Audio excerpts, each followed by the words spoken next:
Welcome to my channel, where we discuss everything and all things politics, economy, and development in Nigeria and around the world.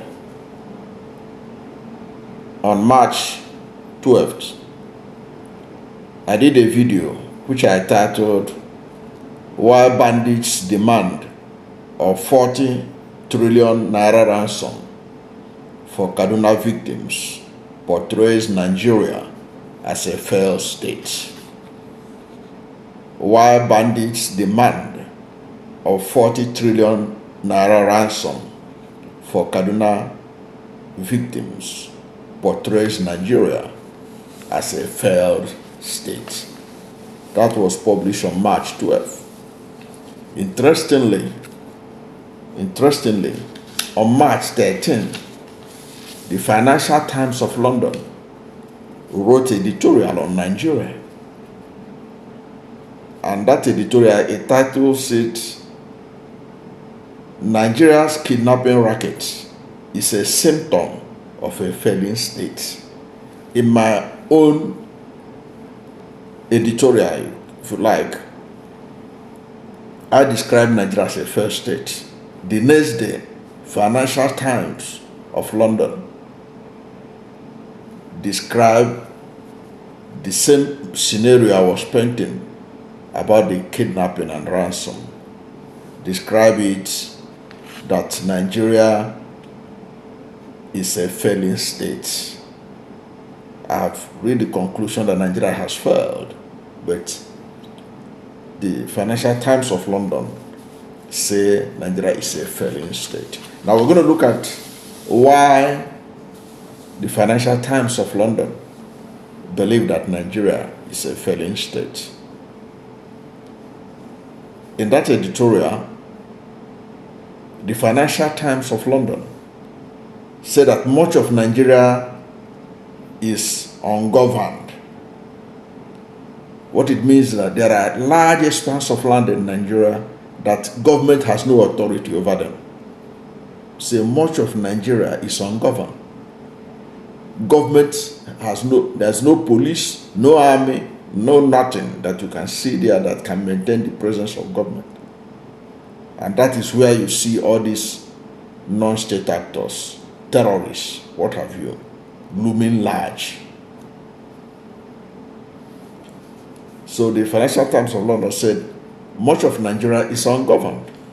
It said millions of children, especially the girls in the north, are out of school, and health provision is so dear that life expectancy in Nigeria is 53 years. For those who don't know what life expectancy means, it means that on the average it's expected that a Nigerian will die at the age of 53 because no medical facilities. Continuing, the Financial Times said that in many parts of the country, law and order is non-existent. Law and order is non-existent. Now, these are some of the attributes of a failed state. If you go and study failed states like Somalia, Afghanistan, and what have you, these are part of it. You have large expanse of land, acres of land, where there is no law and order. The Financial Times of London said in many parts of the country, law and order is non-existent. He said this month in Borno State, at least 200, mainly women and children, were kidnapped searching for firewood. A few days later, in Kaduna State, less than 300 kilometers from Aso Rock, Abuja, armed men abducted nearly 300 school children. The incident will rekindle memories of 2014, when Boko Haram militants kidnapped 276 schoolgirls in Chibok. 98 are still missing. abductions has become hideously common. Abduction has become hideously common in Nigeria, mostly carried out not by religious zealots, but by criminal gangs who have turned kidnapping into a racket. He said last year, almost 4,000 people were abducted in Nigeria. That's what the Financial Times of London is saying. Say last year, almost 4,000 people were abducted in Nigeria. Now he asks, what explains this prolific criminality in Nigeria? He said that part of the answer is economic. Ordinary people's income have gone backward. For a decade, ordinary people's income had gone backward for a decade. He said former President Muhammadu Buhari oversaw 8 years of economic self-harm with clumsily executed state control of the economy, which fueled corruption. Bola Tinubu, his successor, has implemented market policies, scrapping multiple foreign exchange rates and removing a costly fuel subsidy. But his policies have backfired, stoking higher inflation and causing what is being described as the worst economic crisis in a generation. So that what is happening under Bola Tinubu has created the worst economic crisis in a generation in Nigeria. He said that economic hardship does not exonerate kidnapping gangs, but it helps to explain it.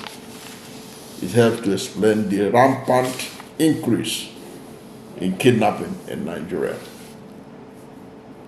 He said Tinubu's priority is to stabilize an economy in free fall.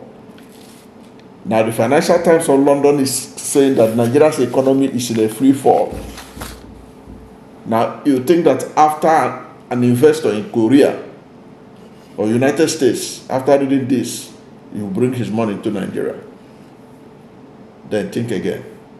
He said the Nigerian economy is in a free fall. The Tinubu priority is to stabilize an economy in free fall. He must end the rampant theft of oil in which state officials are implicated. He also needs to raise funds from Gulf states or markets to clear the backlog of foreign currency demands and to help the plunging naira find a floor. Look at how sarcastic the Financial Times of London said. He said the naira has been on a free fall, but it has no place to land. So the naira is on a free fall. It has no place to land. It has not been able to reach a floor where it will land. So Financial Times said Tinubu better go and look for money from the Gulf states like United Arab Emirates and all this Saudi Arabia and what have you, or he can go to the market to raise funds so that he can be able to stabilize the naira, because right now the naira has no floor to land. You know, it's a very funny description of the situation. So naira have not seen any floor to land, so it's still on a free fall, and that for Tinubu for the naira to get a floor to land, then Nigeria need to go and raise money outside the country. And according to the Financial Times, when Nigeria goes to the Gulf or elsewhere and raise money, he said once that happens, foreign investors will now start returning to Nigeria. He said foreign investors will be ready to return to Nigeria. And he went on to say that despite the difficulties in doing business in Nigeria, Nigeria will continue to be Africa's biggest economy for decades to come. So there is hope in Nigeria. That's what the Financial Times is saying. But first of all, Nigeria has to put its house in order. But Nigeria will continue to be the biggest economy in Nigeria, in Africa, for decades to come. So that is a very positive on that particular aspect. But how do you stabilize the naira? How do you raise this money that they are talking about that Tinubu should go and raise? Because already many international bodies are wary of giving money to Nigeria, and many Nigerians believe that already the Buhari administration and the APC in general has plunged this country into a debt trap that may become difficult to exit ourselves from it. Because already you can see that all the revenue we are generating are literally used to pay for the revenue generated in Nigeria are usually pay for debt. That's why Tinubu, who is also part of the problem, he is part of the APC since 2015. They have borrowed so much to the level that everything now affects our revenue. The debt they have borrowed affects our revenue. So you discover that whatever you generate, you have already obligated to pay debts to settle it. That what remains can't do anything. You have to now go and borrow again to even execute your budgets. Then the Financial Times of London went on to say that deeper problem is the failure of the Nigerian state. So the Financial Times said the problem in Nigeria is not only that the economy is on a free fall, but the bigger problem is that Nigeria is a failed state. It's on the verge of failure. He was being diplomatic. He didn't want to tell Nigeria that Nigeria has failed, because already it has itemized the indices of failure, which Nigeria makes so well, because a larger part of Nigeria is uncontrolled. There are no government presence in them. Non-state actors are running loose in many of those places. Law and order does not exist in several parts of Nigeria.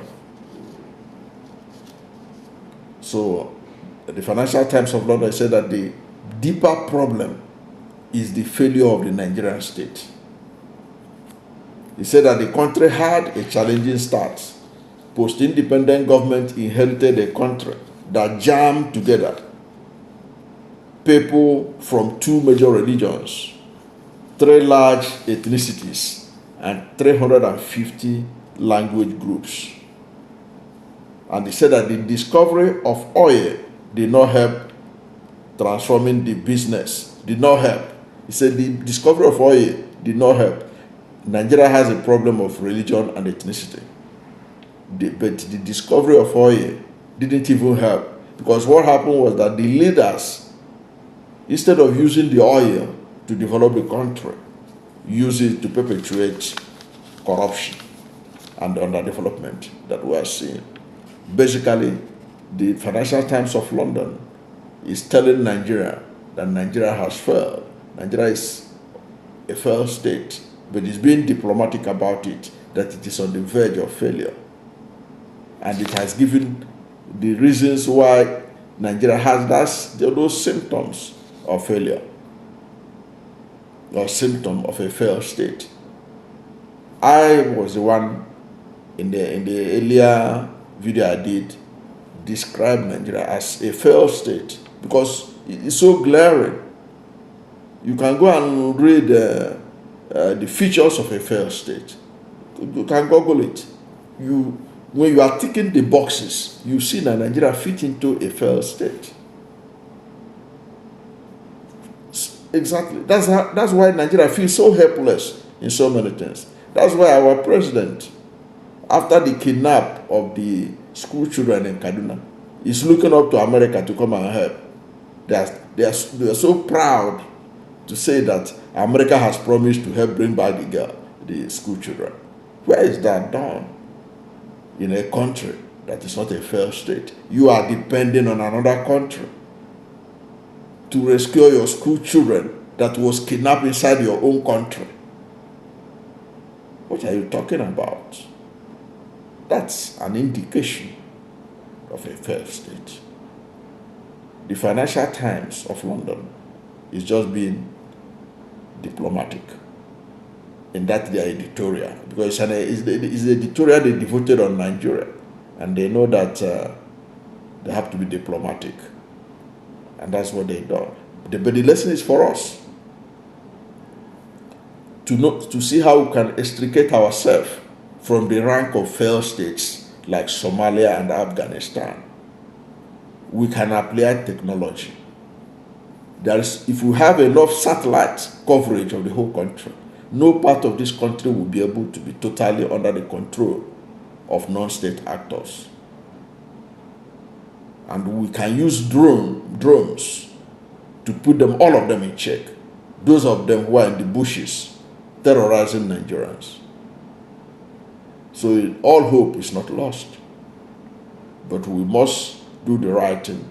But for us to do the right thing, we must reform our electoral process so that the worst of us will not be the ones ruling over us. Because that is part of the reason why we are a failed state. The worst of us are the ones in charge of us. And that's not how it's supposed to be. It is the best of us that ought to be in charge of us, so that this country can move from third world to first world. Thank you for watching this video.